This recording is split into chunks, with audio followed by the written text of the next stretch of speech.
Very good morning for all of you. So, in the previous lecture, we started chapter number 2, acid, base, and salt. So, in this lecture, now we are going to start the first part of this chapter, that is acids. So, today, first we write all the basic points regarding the acid concept. What are the basic sources of acids?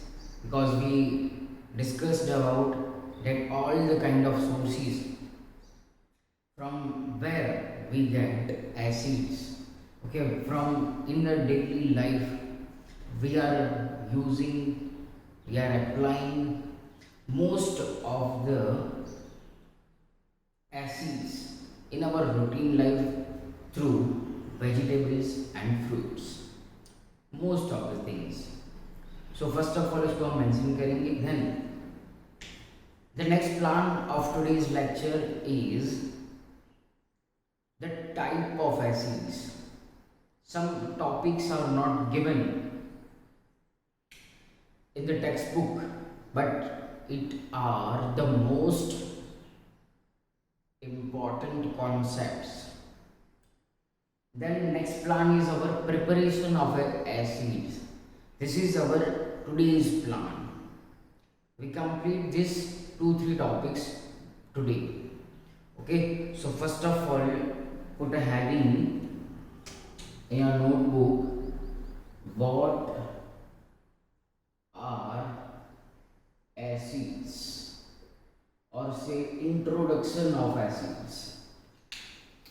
The very first word, that is introduction of acids, first topic. Okay, so first of all we mention the basic point of acids. Okay, so write down first point in this acid part. All the notes you have to make, self notes you have to make, all the classwork notes you have to write in your notebook. Okay, so the term acid, भाई ये आया कहाँ से? Acid is derived from Latin word. कहाँ से आया हुआ है? Latin word acidus.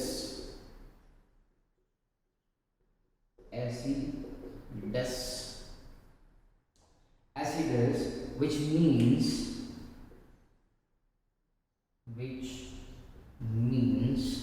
sour in taste.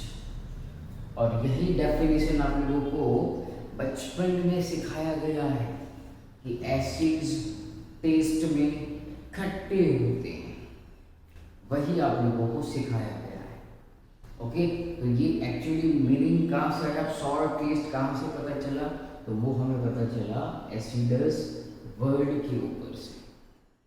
Okay, that's why we can give the definition of acid as acids are those compounds or those substances. compound word use करो या तो फिर substance word use करो, both are right. Acids are those compounds which have a sour taste,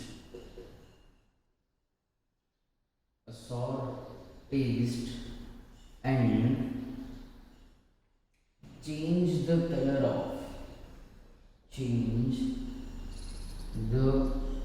of litmus paper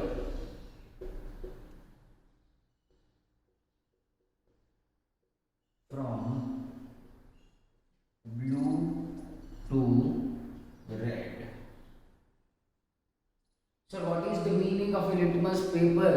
तो ये एक acid और base को आइडेंटिफाई करने का एक फिजिकल मेथड है. See, I call that physical method.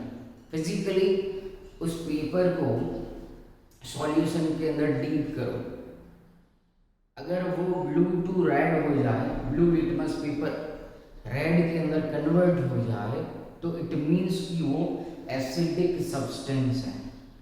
हमारे घर के अंदर हम लोग यूज करते हैं पिकल्स को, तो all the pickles are acidic in nature. Okay, if litmus paper converts from blue to red, then it is acidic, and red to blue, then it is basic in the nature। अब थोड़ा सा मैं यहाँ पे देखूँ, proper आप लोगों को सब कुछ दिखाई दे रहा है।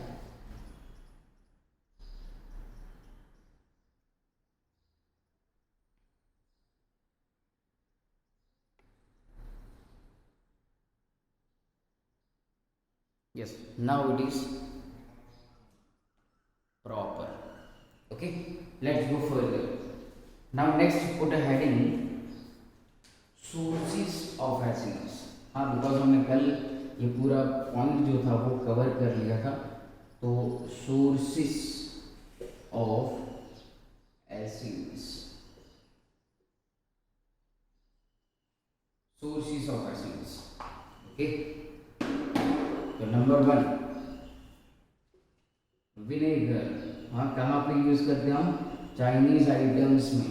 ओके, विनेगर, तो वहां से हमें क्या मिलता है? Acetic acid. अभी सिर्फ नाम याद रखोगे तो भी चलेगा, acetic acid. Okay, then second apple, वो कोई भी एप्पल हो, ग्रीन एप्पल हो या तो फिर रेड एप्पल हो, उन दोनों के अंदर मिलता है हमें maleic acid, MALEIC, maleic acid. Number 3, that is end।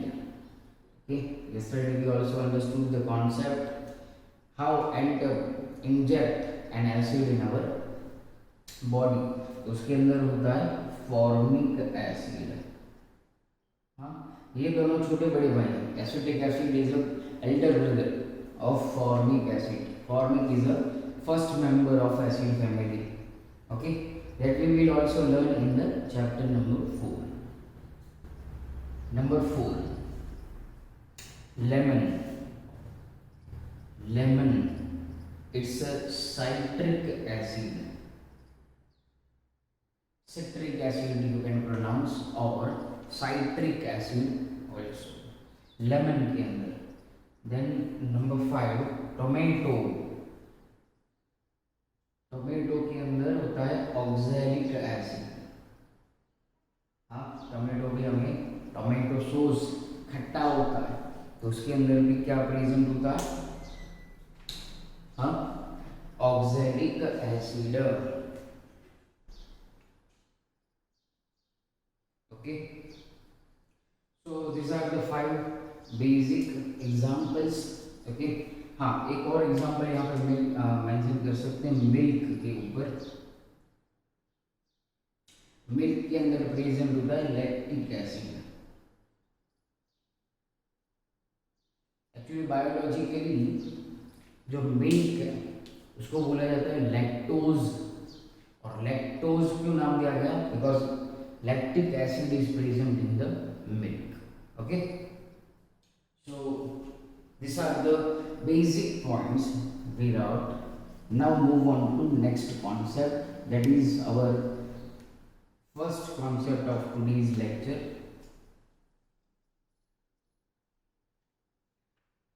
Put a heading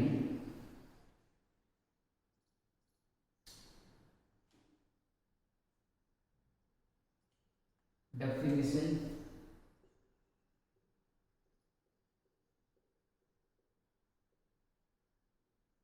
and types of acids।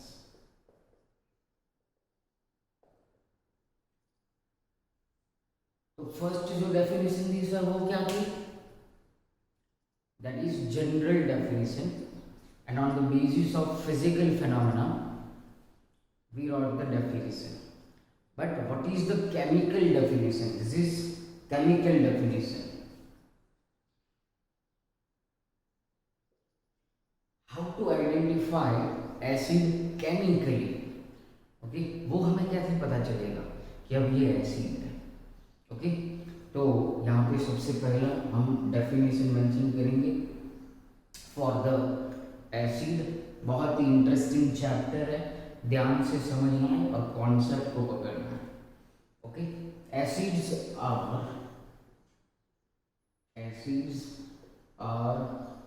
Those substances which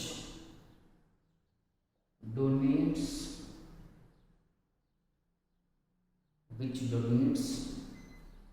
or loses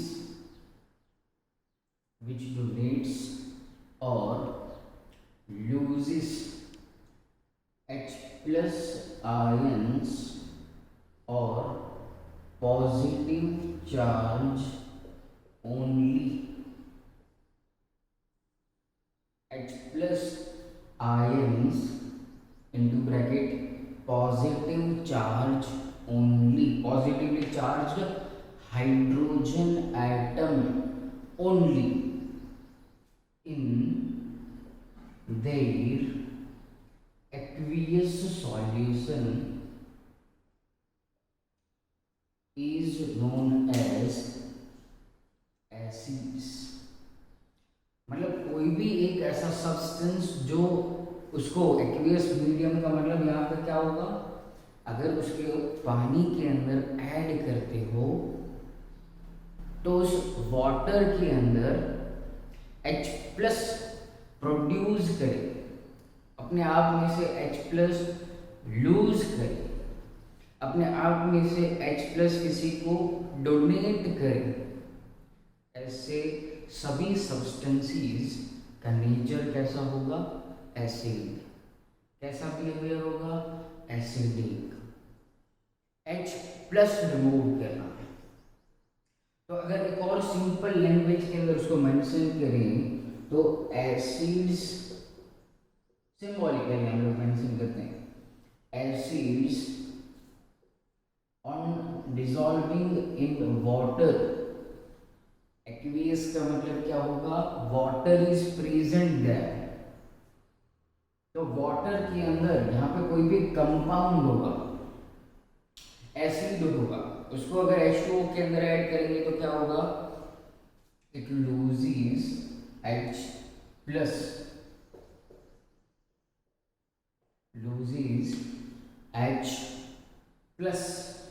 then it is acid। But यहाँ पे एक प्रॉब्लम है। क्या प्रॉब्लम है, हमें पता है 9th में आप लोग सीख के आए हो कि हाइड्रोजन के पास कंटेन्स, हाइड्रोजन एटम की बात कर रहा हूं, single hydrogen atom contains 1 proton and 1 electron and neutrons are 0। तो बेचारे के पास एक ही इलेक्ट्रॉन था, समझना, एक ही इलेक्ट्रॉन था। प्लस चार्ज का मतलब क्या है, उसने अपना एक इलेक्ट्रॉन डोनेट कर दिया। कितने इलेक्ट्रॉन बचे, now H plus has 0 electrons. तो 0 इलेक्ट्रॉन मतलब एक इलेक्ट्रॉन डोनेट कर गया, तो this H plus becomes very highly unstable। what, very highly unstable हो जाएगा। इसीलिए फिर वो क्या करेगा, this H plus reacts with water molecules, मैं यहाँ पे लिख रहा हूँ, this H plus further reacts with water molecule and it forms a stable compound H3O plus. ये कैसा होगा, स्टेबल कंपाउंड है। नाम क्या दिया गया, हाइड्रोनियम आयन। क्या नाम लिया गया, नियम ion. This is the basic chemical definition of acids. और ये डेफिनेशन देने वाले साइंटिस्ट, उसका नाम था Arrhenius. It is Arrhenius definition of acid. याद रखना, जब हम लोग केमिकल प्रॉपर्टीज को स्टार्ट करेंगे तब केमिकल प्रॉपर्टीज का फर्स्ट पॉइंट भी यही होगा. Arrhenius concept of acid and base. क्या बोला जाता है उसे? Arrhenius concept of acid and base. आप लोगों के टेक्स्ट बुक के अंदर ये मेंशन है पॉइंट, बट एक्चुअल में ये आया कहाँ से? किसने एक्सपेरिमेंट किए थे? आर्हेनियस ने एक्सपेरिमेंट किए थे और उसके ऊपर से हमें ये डेफिनेशन मिला. कॉन्सेप्ट नया नहीं है, आउट ऑफ द सिलेबस नहीं. सी ओके, तो ये पॉइंट आप लोगों को कंपल्सरी याद रखना कि this definition, this chemical definition was given by Arrhenius भाई साहब. ओके, तो ये पॉइंट याद रखना है. नेक्स्ट पॉइंट के ऊपर हम लोग जाते हैं, टाइप्स के ऊपर.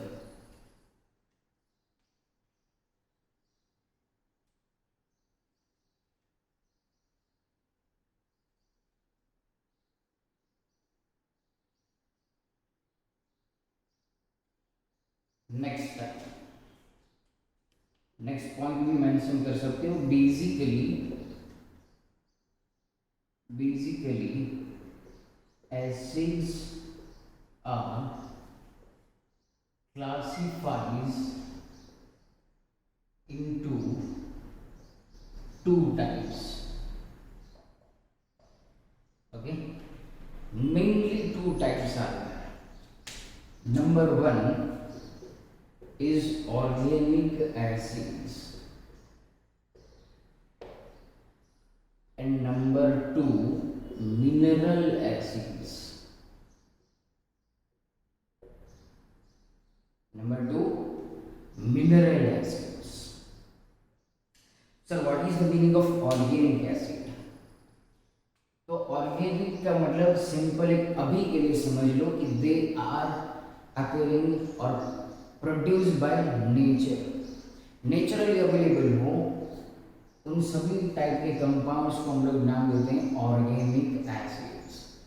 डिटेल में चैप्टर नंबर 4 में आएगा. What is the exact meaning of organic.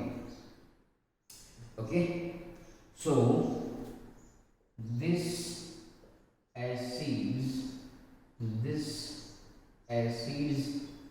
are produced from vegetables and animals. Directly इसके अंदर से एक्सट्रैक्ट किया जाता है. उन सभी टाइप के सब्सटेंसेस को नाम दिया जाता है ऑर्गेनिक एसिड्स. अभी अभी हमने जो बात की CH3COOH acetic acid, HCOOH formic acid. This is acetic acid. इसको याद रख लेना, इसको भी याद रख लेना. ये हमारा क्या हो जाएगा? Formic acid. हमने अभी अभी देखा ऑक्जेलिक एसिड, इसका फॉर्मूला है COOH. This is oxalic acid. This is C, not L. तो this all are organic acids. इसको हम चैप्टर नंबर 4 के अंदर भी स्टडी करेंगे, दोनों फॉर्मिक एसिड को एंड एसिटिक एसिड को. ओके, याद रखना. और ये सभी कहाँ पे? नेचर के अंदर डायरेक्टली अवेलेबल होते हैं या तो फिर एक्सट्रैक्ट किए जाते हैं और इनको लेबोरेटरी के अंदर भी बनाया जाता है. ऐसा नहीं कि 100% हमें वेजिटेबल्स और एनिमल्स में से डायरेक्टली मिल जाए. कभी कभार पॉसिबिलिटी होगी कि प्रिपेयर भी करना पड़े. एक और पॉइंट यहाँ पे मेंशन करेंगे. This all are weak in nature. Weak in nature, they are weak in nature. उसका मतलब क्या है कि when we dissolve this acid, because basic definition of acid is it loses H plus, but ये compound का nature जो है वो थोड़ा सा वीक होता है। वीक का मतलब क्या है, when we add this compound, मान लो सपोज करो कि CH3COOH है, अब उसको हमने वाटर के अंदर ऐड किया, एक्वियस सॉल्यूशन बनाया, तो वो हमें एज अ रिजल्ट तीन चीजें देता है, CH3COO minus, H plus and CH3COOH compound. उसका रीजन क्या है कि यहाँ पे सिर्फ और सिर्फ 5% डिसोसिएशन होता है। 5% डिसोसिएट मतलब अलग हो जाते हैं। वो कैसे, मान लो कि यहाँ पे हमने ले लिए 100 मॉलिक्यूल्स ऑफ CH3COOH, 100 मॉलिक्यूल्स हमने लिए, बट हमें एक्चुअल में H प्लस फोकस था और वो हमें सिर्फ 5 मॉलिक्यूल्स मिले। 95 या 90% के अंदर ये मिलेगा एंड रिमेनिंग क्या होगा हमारे पास CH3COOH। इसलिए कभी भी आप लोगों को ऐसा क्वेश्चन पूछा है कि on dissociation of a weak acids how many percentage H plus is produced, या which type of ions and molecules are present on the dissociation of a weak acid or say organic acid। याद रखना ये point most important, आगे भी बहुत काम आएगा ये। इसलिए मैं एग्जांपल दे रहा हूँ क्योंकि चैप्टर नंबर 4 के अंदर हमें सीखना है। इसलिए अगर ये बेसिक कॉन्सेप्ट पता चला तो चैप्टर नंबर 4 100% इजी लगेगा, क्योंकि जितने भी रिएक्शंस होंगे, अब देखो ये यहाँ से हमारे सभी चैप्टर्स 95% रिएक्शंस को कंसीडर करेंगे। 95%। अगर रिएक्शन समझ में नहीं आएगा, रिएक्शन को कैसे लिखना है वो समझ में नहीं आएगा तो तकलीफ हो जाएगी। फिर रिएक्शन रट्टा मारना पड़ेगा और कहीं पे कॉन्सेप्चुअल क्वेश्चन आ गया तो तकलीफ। इसलिए मैं पहले से आप लोगों को बोलूंगा कि always be focused on concepts. बाकी सब कुछ थियरी टेक्स्ट बुक में बहुत अच्छी तरह से दी गई है। इसलिए वीक एसिड्स होते हैं, अगर हमने यहाँ पर 100 मॉलिक्यूल्स लिए तो वहाँ पे H प्लस सिर्फ और सिर्फ 5 मिलते हैं। रीजन इज 5% डिसोसिएशन होता है, बाकी 90-95% ये दोनों मिलते हैं। 5% से ज़्यादा कभी भी वहाँ पे H प्लस नहीं मिलता है, ये भी याद रखना। आप लोगों को बोले यहाँ पे 5.1% डिसोसिएट होगा, नहीं, मैक्स टू मैक्स 5% हमें मिलता है, बाकी लेस देन 5% में रहेगा। ओके, मिनरल एसिड्स, तो हम जो जनरली स्टडी करते हैं एसिड्स को, H2SO4 the king of acids, the king of organic mineral acid भी इसको बोला जाता है। Sulphuric acid, then HNO3, nitric acid, HCl, ये सभी क्या है, this all are mineral acid. Mineral acid क्यों कहा गया कि दिस, अगर मान लो सपोज HCl को हमने वाटर के अंदर ऐड कर दिया तो इसका जो रेशियो है डिसोसिएशन का वो कितना है, 100% है। मतलब H प्लस और Cl माइनस के अंदर डिसोसिएशन होगा, आयंस के अंदर डिसोसिएशन होगा तो वो कितना होगा, 100% डिसोसिएशन होगा। इसलिए यहाँ पे 100 मॉलिक्यूल्स लिए तो यहाँ पे भी 100 मॉलिक्यूल्स हम लोगों को मिलेंगे H प्लस के, और इसीलिए इनको बोला गया मिनरल एसिड्स। और जनरली हम लोग ये 3 एसिड्स को यूज़ करते हैं, बहुत सारे, बट हमारे सिलेबस के अंदर ये 3 बहुत ज़्यादा हम यूज़ करेंगे। ओके, तो ये पॉइंट आप लोगों को याद रहा होगा। तो आज का लेक्चर हम यहीं पे स्टॉप करते हैं।